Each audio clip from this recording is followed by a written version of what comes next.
पार्किंगचा प्रश्न तुम्ही कसा सोडणार आहे हे देखील आमच्या मुंबईकरांना तुम्ही सांगा. 2018 मध्ये डीसीपीआर ज्या वेळेला मुंबई शहराचा तयार झाला त्यावेळेला देवेंद्रजींनी एक प्रोव्हिजन डीसीपीआर मध्ये केलं, एक्झिस्टिंग ग्राउंड आणि गार्डनच्या खाली पार्किंग लॉट्स तयार करणं.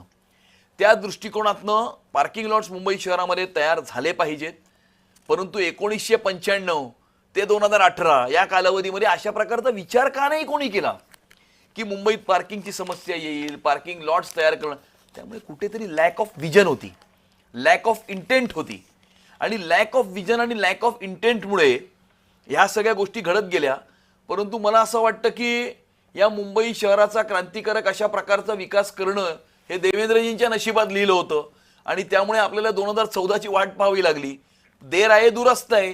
परंतु आता पुढच्या 5 वर्षामध्ये तुम्ही असं बघा की दुसऱ्या कुठल्याही आंतरराष्ट्रीय दर्जाच्या शहरापेक्षा चांगलं शहर हे मुंबई झालेलं असेल.